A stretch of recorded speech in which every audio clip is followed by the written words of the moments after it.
Hello friends, welcome to my channel Moumita Chakraborty. কেমন আছো সবাই তোমরা? আশা করি প্রত্যেকে ভালো আছো, সুস্থ আছো।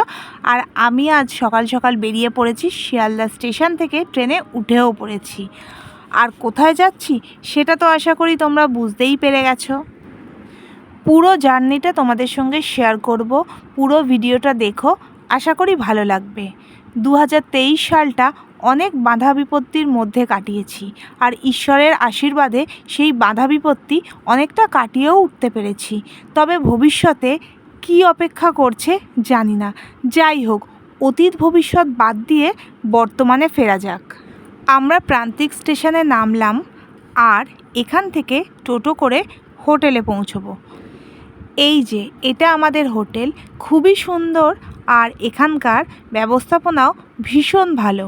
আমরা হোটেলে পৌঁছে স্নান টান করে একদম ফ্রেশ হয়ে ডাইনিং হলে চলে এলাম। লাঞ্চের টাইমও হয়ে গেছে। আমরা অনেকজন মিলে এখানে বেড়াতে এসেছি। আমাদের লাঞ্চের খাবারও চলে এসছে। এখানকার প্রত্যেকটা খাবারই খুব ভালো ছিল। আমরা খেয়ে দিয়ে একটু রেস্ট নিয়ে বিকেলের দিকে ঘুরতে বেরিয়ে পড়ব।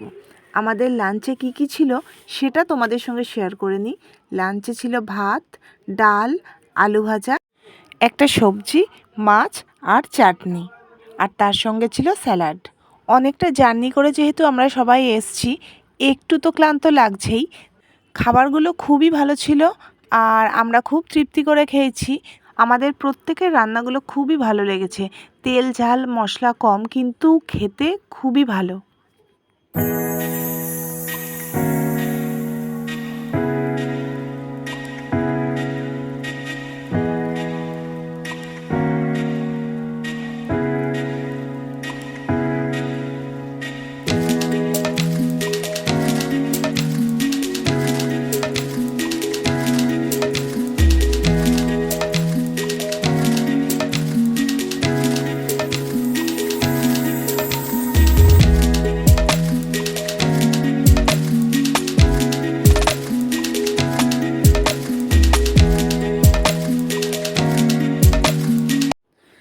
আমরা প্রত্যেকে রেডি হয়ে গেছি।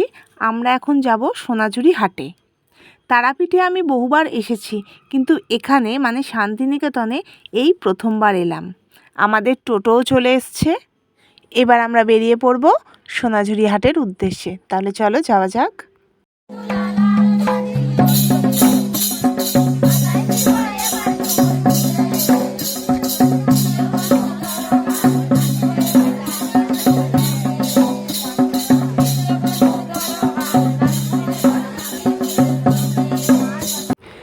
নাচটা দেখেই আশা করি বুঝে গেছো আমরা সোনাঝুরি হাটে পৌঁছে গেছি।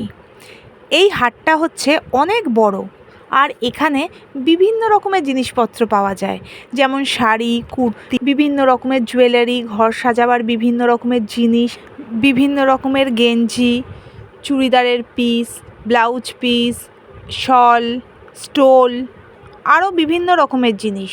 সেগুলো এক লাইনে বলা প্রায় অসম্ভব। এখান থেকে আমি অনেক কিছু জিনিস কিনেছি।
এই সোনাঝুরি হাটে একটা বেশ ঐতিহ্যপূর্ণ ব্যাপার আছে। সময় সুযোগ যদি পাই এখানে আমি আবার আসব। এই সোনাঝুরি হাটটা আমি ভালোভাবে ঘুরেছি, তবে একটা কথা তোমাদের বলে দিই, এখানে জিনিসপত্র কিন্তু একটু দাম দর করে কিনলে ভালো হয়। এবার আমরা এখান থেকে চলে যাব কঙ্কালীতলা। এখনও সন্ধ্যা হয়নি, তবে কঙ্কালীতলা যেতে যেতে সন্ধ্যা হয়ে যাবে। আমি ঠিক জানি না যে সোনাঝুরি হাট থেকে কঙ্কালীতলা কত দূর, তবে যা শুনেছি মনে হয় আধ ঘন্টা মতো লাগবে। আমরা কঙ্কালীতলায় পৌঁছে গেছি, আর এখন দিনের আলো প্রায় ম্লান হয়ে এসছে, সন্ধ্যা হব। আমরা কঙ্কালীতলা পৌঁছেই প্রথমে পুজো দেওয়ার জন্য ডালা কিনে নিলাম। আমাদের পুজোর ডালা কেনা হয়ে গেছে। এবার আমরা মন্দিরে ঢুকলাম। মন্দিরের ভেতরটাও বেশ সুন্দর। আর একটা কথা বলে দিই, ৫১ পীঠের মধ্যে কঙ্কালীতলা হচ্ছে একটা সতীপীঠ। এখানে সতী মায়ের কোমরের একটা অংশ পড়েছিল। এটা মায়ের মন্দিরের ভেতরটা। আমরা ভালোভাবে পুজো দিলাম। পুজো তো দেয়া হলো, এবার মন্দিরের আশপাশটা ভালোভাবে ঘুরে দেখব। আর আমরা এখন যাচ্ছি সতী মায়ের অঙ্গ যেখানে পড়েছিল সেই পবিত্র জলকুণ্ডে। এই যে জলকুণ্ড দেখতে পাচ্ছ, এটা খুবই পবিত্র। এখানেই সতী মায়ের কোমরের অংশ পড়েছিল। এখন সন্ধ্যা প্রায় হয়ে গেছে, আর কিছুক্ষণের মধ্যেই সন্ধ্যা আরতি শুরু হবে। সেটা আমরা সবাই মিলে দেখব। সন্ধ্যা আরতির বিষয়টা তোমাদের একটু বলে দিই। কঙ্কালীতলার পাশ দিয়েই বয়ে গেছে কোপাই নদী, আর সন্ধ্যা নামার সাথে সাথেই সেই নদীর উদ্দেশ্যে সন্ধ্যা আরতি শুরু হয়। আর আমরা এখন সেই আরতি দেখার জন্যই যাচ্ছি। তাহলে চলো যাওয়া যাক। এই যে আলো দিয়ে সাজানো সুন্দর জায়গাটা দেখছো, এখানেই আরতি শুরু হবে। বহু মানুষ উপস্থিত হয়েছে সন্ধ্যা আরতি দেখার জন্য। আর এই যে নদীটা দেখছো, এই নদীটা, এটা হচ্ছে কোপাই নদী। কোপাই নদীর নাম আমি আগেও শুনেছিলাম, তবে সচক্ষে দেখিনি। আজকে সেই সচক্ষে দেখার সৌভাগ্য হয়ে গেল। আরতির তোড়জোড় চলছে, আর কিছুক্ষণের মধ্যেই আরতি শুরু হবে। বহু মানুষ অধীর আগ্রহে অপেক্ষা করছে এই আরতি দেখার জন্য, তার সঙ্গে আমরাও।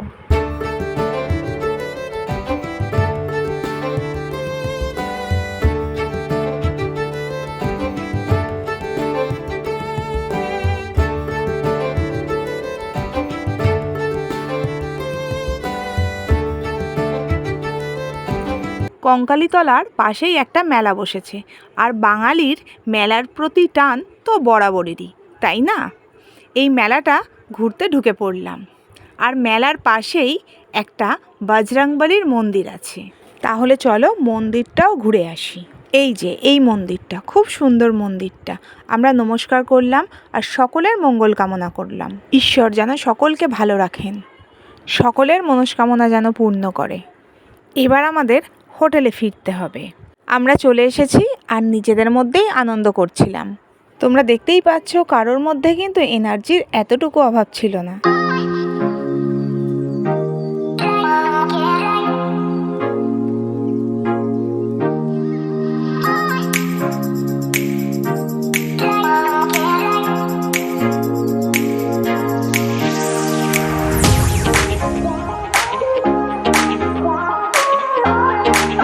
আমাদের ডিনারের টাইম হয়ে গেছে।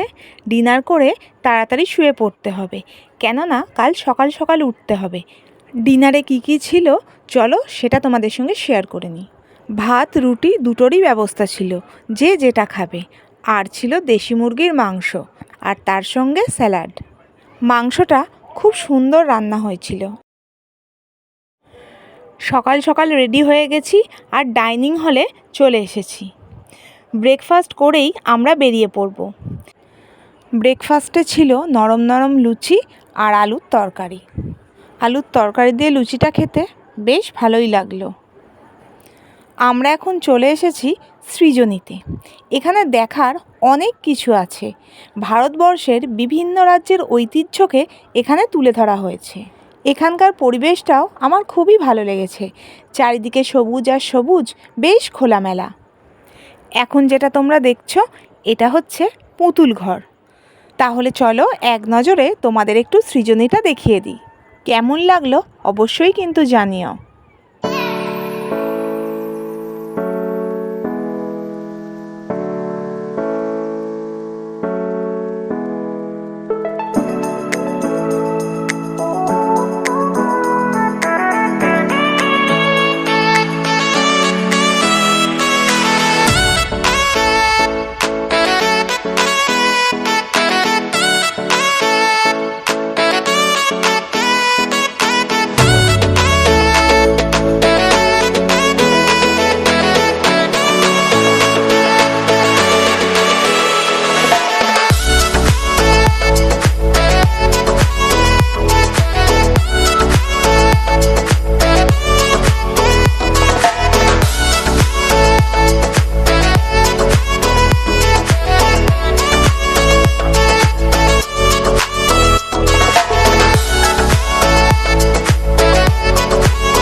তোমরা দেখছো এটা হচ্ছে বাঁশের দোতলা। নিকোবর দ্বীপপুঞ্জের মানুষজনের জীবনযাত্রা কেমন হয় সেটাই এখানে তুলে ধরা হয়েছে। সৃজনীর আর কিছু জায়গা বাকি আছে, সেইগুলো আমরা এবার দেখব। কেমন লাগলো জায়গাটা অবশ্যই কমেন্টে জানিও। যতটা পারলাম তোমাদেরকে দেখালাম। শান্ত সুন্দর পরিবেশে বাউল দাদার গান এই সময়টাকে আরো সুন্দর করে তুলেছে।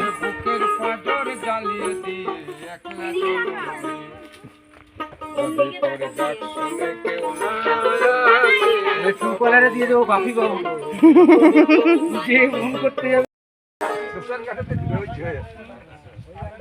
ওই গানটা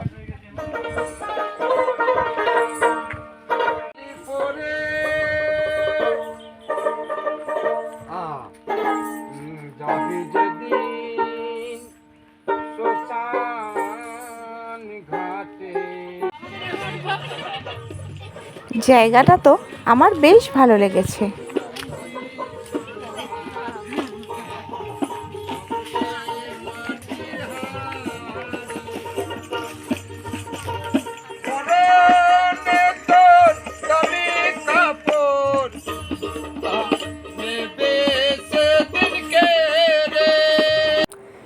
এগুলো হচ্ছে পদ্ম গাছের চারা। এখানে চারা তৈরি করে অন্য জলাশয়ে চারা বসানো হয়। আমি আগে পদ্ম চারা তৈরি কোনোদিন দেখিনি, ভালো লাগলো তাই ভিডিওটা করলাম। এখানে বেশ সুন্দর সুন্দর মাটির কারুকার্য আছে। এটা দেখতে পাচ্ছ, এটা কিন্তু সম্পূর্ণ মাটির তৈরি। জায়গাটা তোমরা দেখছো চারিদিকে সবুজ আর সবুজ, বেশ খোলামেলা। আমরা যারা কলকাতায় থাকি তারা তো এরকম খোলামেলা পরিবেশ পাই না, তাই আমাদের এরকম খোলামেলা পরিবেশ খুবই ভালো লাগে। আর এই যে তোমরা দেখতে পাচ্ছ একটা ছোট বাজারের মতো, এইখানটাও একটু ঘুরে নিলাম। এই বাজারটাতেও বেশ বিভিন্ন রকমের জিনিসপত্র পাওয়া যাচ্ছিল। আমাদের সৃজনী ঘোরা কমপ্লিট। আমার তো খুবই ভালো লাগলো। এখানে বিভিন্ন রাজ্যের যেটা তার নিজস্বতা আছে সেগুলো দিয়ে সম্পূর্ণ সাজানো। তোর কেমন লেগেছে বল? আমার তো ভালোই লেগেছে। এখানে ত্রিপুরা, বিহার, তারপর উড়িষ্যা, এরকম এই জায়গাগুলোর যে ঐতিহ্য আছে সেগুলোর এখানে তুলে ধরা হয়েছে। হ্যাঁ, খুব সুন্দর লাগছে জায়গাটা। অনেক গাছপালাও আছে, খুব সুন্দর করে সাজানো। হ্যাঁ, আমরা কলকাতায় এটা পাই না, যে একদম না। ঘিঞ্জি। এখানে খোলামেলা গাছ, গরম হলেও সেটা কিন্তু অতটা মানে বোঝা যাচ্ছে না একদম। আমাদের এক দাদা, বলুন আপনার কি বক্তব্য, ঘুরলেন একটু বলুন। আপনার বউ সম্পর্কে বলুন, তো ডাকুন বউকে। ডাকবো? হ্যাঁ হ্যাঁ ডাকুন। ডাকবো নাকি? হ্যাঁ। না না, ও রাগ করছে না, রাগ করছে না। রাগ আবার কিছু, আমরা আছি। হ্যাঁ ডাকুন তো, বলুন। আপনি অনেক বছর হয়েছে, আরে বলে দাও না যে আমার নাম এই আছে, মমতা ব্যানার্জি। আর একটু প্রথম কি বলছিলেন যে বিয়ের সময় কেমন লাগছিল একটু বলুন। বিয়ের টাইমে খুব মজা ছিল। হ্যাঁ, এবার আমরা এখান থেকে চলে যাব আর একটা জায়গায়। এই সৃজনীর খানিকটা দূরেই একটা রাজবাড়ি আছে, আমরা সেটা দেখব। যতদূর সম্ভব এখান থেকে মিনিট 10 লাগবে টোটো করে। আমরা চলে এসেছি। এটা হচ্ছে সুরুল রাজবাড়ি। আর এই রাজবাড়ি প্রায় 350 বছরের পুরনো। আর রাজবাড়ি সংলগ্ন একটা ঠাকুরদালান আছে, আর এই ঠাকুরদালানে মা দুর্গার পুজো করা হয়। আর তার পাশেই আছে শিব মন্দির আর লক্ষ্মী জনার্দনের মন্দির। আর এই বাড়িটা যে তোমরা দেখছো, এই বাড়িটা হচ্ছে নোবেলজয়ী অমর্ত্য সেনের বাড়ি। তাহলে চলো আরও কিছু জায়গা ঘুরে দেখা যাক। প্রসন্ন সিংহ রায় উনি এখানে ভ্রমণ করতে আসেন। তো আসার পথে এখানে রবি ঠাকুর, ওনার যে ছেলে ছিল, ওনার একটাই ছেলে সত্যেন্দ্র প্রসন্ন সিংহ রায় ছেলে ছিলেন এখানে ভুবন মোহন সিংহ রায়, যে পাশাপাশি জায়গার নাম আছে ভুবনডাঙ্গা, ওনার নামে দেওয়া হয়েছে। তো এই জায়গার নামও ভুবনডাঙ্গাই ছিল। তো ওনার সঙ্গে রাজার সঙ্গে দেখা করার পথে, ওনার ছেলের সঙ্গে দেখা করার পর এই ছাতিমতলে আসেন। রবি ঠাকুরের বাবা ছিলেন ব্রহ্ম সমাজের। উনি ধ্যান যোগ করতে খুব পছন্দ করতেন। তখন ধ্যান করতে, উনি তপস্যা করতে অনেক জায়গায় গেছেন, যেমন হিমালয় পর্যন্ত গেছেন, এবং দেশ দেশান্তর অনেক প্রান্তে উনি ঘুরেছেন, ধ্যান করেছেন। কিন্তু তারপরে এখানে ছাতিমতলা এখানে বসে কিছুক্ষণ সময় কাটায়। একটু ধ্যান করতে বসে ওনার যে পেছনে একটা বোর্ড আছে, বোর্ডে লেখা আছে মনে আনন্দ, প্রাণে আরাম, আত্মার শান্তি, এই করে উনি অনুভব করেন। তারপর এখানে কিছুক্ষণ সময় কাটিয়ে চলে যায়। তারপর এখানে শান্তিনিকেতন যে বাড়িটা আছে পাশে আছে, সেটা দেখাবো ওটা। ওই বাড়িটি বানায়, বানানোর পর পাশাপাশি কয়েকটি জায়গা নিয়ে বসবাস করতে শুরু করে। তারপর রবি ঠাকুর আছে 14 বছর বয়সে। ওনার আসার পর এখানে থাকতে শুরু করে এবং ওনাকে জায়গায় ভালো লাগে। কিছুক্ষণ সময় কাটার পর ওনার কিছু মাথায় আসে যে এখানে কয়েকটা ছাত্র নিয়ে পড়াশোনা শুরু করবে। তখন এখানে ছাত্রতলায় এসে 5টা ছাত্র নিয়ে পড়াশোনা শুরু করে। 5 ছাত্র, তার মধ্যে অমৃতা সেন ছিলেন একজন, যিনি অমৃতা সেনের মা। পড়াশোনা করতে মানে ওনার মাথায় আসে যে আরও কিছু স্টুডেন্ট সঙ্গে বাড়াবো। তো ওনার নিজে বাবাকে বলেন, বাবা সেই প্রস্তাবটা নিয়ে ওনাকে শকুন্তলা প্রথমে সিংহরেখায় যেতে বলেন। ওনাকে সঙ্গে নিয়ে এসে রবি ঠাকুর ছাতিমতলায় দাঁড়ান এবং রবি ঠাকুরকে বলেন যতটা তোমার নজর যায় তত জায়গায় তোমার কোনো টাকা পয়সা লাগবে না। তার পাশাপাশি রবি ঠাকুরের বাবা বলেন যে আমরা জমিদার বাড়ির লোক, বিনা পয়সায় কিছু নেবো না। 16 আনা দিয়ে 1200 একর জায়গা, বেশি 1200 একর জায়গা মানে 3600 বিঘা জায়গা আশ্রম নামে করে দেয় 16 আনার বিনিময়ে। এখন লকডাউনের পর থেকে এখন বর্তমানে 4 দিন খোলা এটা, 25শে বৈশাখ, 22শে শ্রাবণ এবং কোলে এবং মেলাতে, এই 4 দিন খোলা এটা। এই ভাইটার নাম হচ্ছে চন্দন। এই ভাইটা এই জায়গাটার বিশেষত্ব সম্পর্কে আমাদের সুন্দরভাবে বলল। আরও কিছু জায়গা সম্পর্কে চলো শোনা যাক। বানানো হয়েছে, সামনে থেকে দেখবেন চার্চের মতো, ডান দিকে মসজিদের মতো এবং পেছনে মন্দিরের মতো। মসজিদ যেমন গুম্বদটা হয় গোল করে সেরকম ডান দিকে আছে ওদিকে। মসজিদ যেমন চার্চের হয় যেমন 3 কোণ হয়, ওই 3 কোণ সামনে আছে। মন্দিরে যেরকম থাকে মন্দিরের মেনারটা যেমন পিছন দিকে আছে। নিচতলায় ঠাকুর পরিবারের লোক থাকতেন এবং উপরতলায় ছিল গেস্ট হাউস। উপরতলাটা সামনে যে একটা স্ট্যাচু আছে ওটা বানিয়েছেন রামকিঙ্কর বেদ। ওটা এমনি দেখলে কিছু বুঝতে পারবেন না, কিন্তু সূর্যের প্রথম আলো যখন পরে হতে সকালবেলায়, সূর্যের প্রথম আলো যখন পরে হতে তখন ছায়াতে দেখা যায় একটা মা বাচ্চা কোলে নিয়ে দাঁড়িয়ে আছে সামনে যে কালো স্ট্যাচুটা।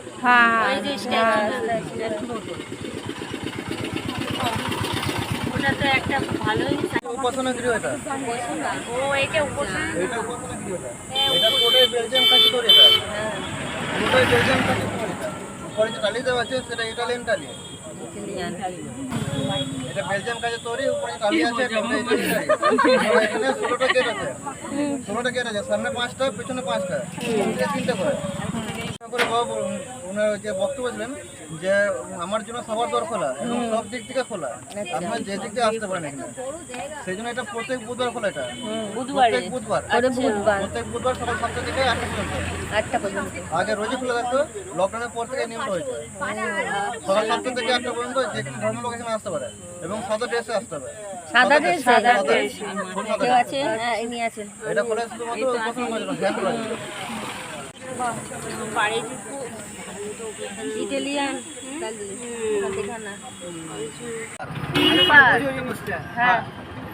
এই গাছটা লাগিয়েছিলেন রবি ঠাকুরের বাবা মহর্ষি দেবেন্দ্রনাথ ঠাকুর। হ্যাঁ, এই গাছ নিয়ে এসেছিলেন কোপাই নদীর ধার থেকে। কোপাই নদীর ধার থেকে নিয়ে এসে এখানে চারা গাছটা লাগিয়েছিলেন এখানে। এই গাছের নিচে রবি ঠাকুর ছোটবেলায় খেলা করতে গেলে 3টে পাথর লেগেছিলেন গাছের নিচে।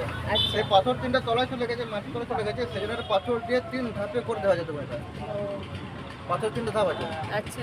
নাম হচ্ছে 3 পাহাড়। এটা রবি ঠাকুর একটা কবিতা আছে এখানে, সহজ পর্বের কবিতা, কুমোর পাড়া গরু গাড়ি, এই কবিতাটা এখানে বসে লেখা আছে।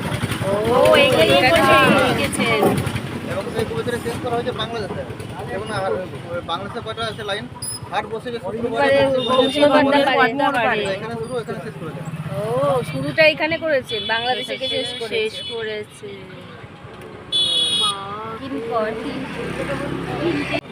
হ্যাঁ, তালপুকুর, হ্যাঁ তাল গাছ ছাড়িয়ে এক পায়ে দাঁড়িয়ে, তাল গাছ দিয়ে গোল করে ঘেরা আছে।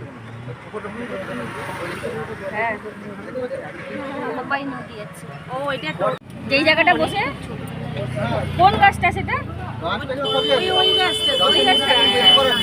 ওই যে নিচে বসে পড়া তো গাছের নিচে দেখুন বেদি করেছে, বেদি করা দেখুন। ওই তো বেদি, গাছটা নেই সেটাই বলছি।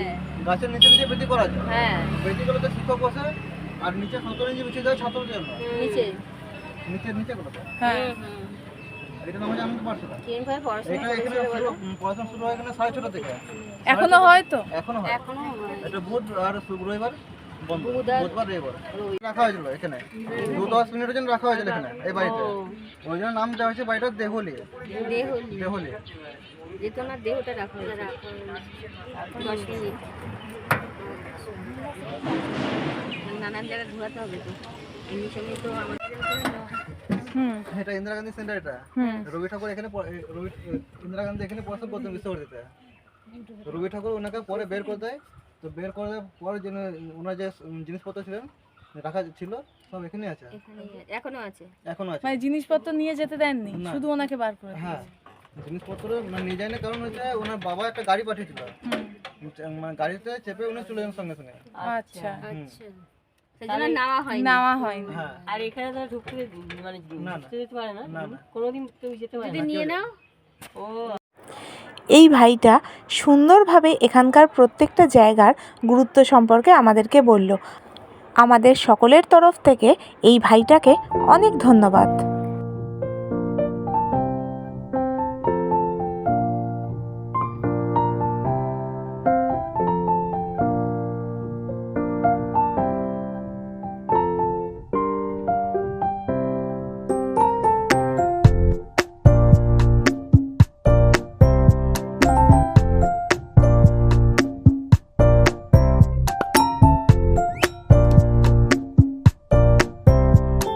এই সুন্দর জায়গাটা তোমরা দেখছো, এটা হচ্ছে শালবন।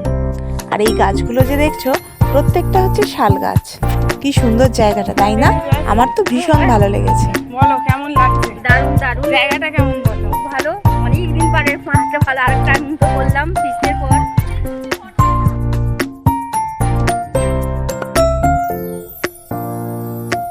একটা জনপ্রিয় সিরিয়ালের শুটিং এই শালবনে হয়েছে, ইষ্টি কুটুম, যাতে বাহামণি ছিল। খুবই জনপ্রিয় সিরিয়াল। এই শালবন আর তার সংলগ্ন একটা গ্রাম আছে, এই দুটো মিলিয়ে সিরিয়ালটার শুটিং চলেছে। এই শালবনটা তোমাদের কেমন লেগেছে অবশ্যই কমেন্টে জানিও। তবে আমরা এখানে বেশিক্ষণ থাকতে পারিনি, কেননা আমাদের হোটেলে ফিরতে হবে, খাওয়া দাওয়া করে একটু রেস্ট নিয়ে আবার বেরিয়ে পড়তে হবে বাড়ির উদ্দেশ্যে, কেননা আমাদের বিকেলেই ট্রেন।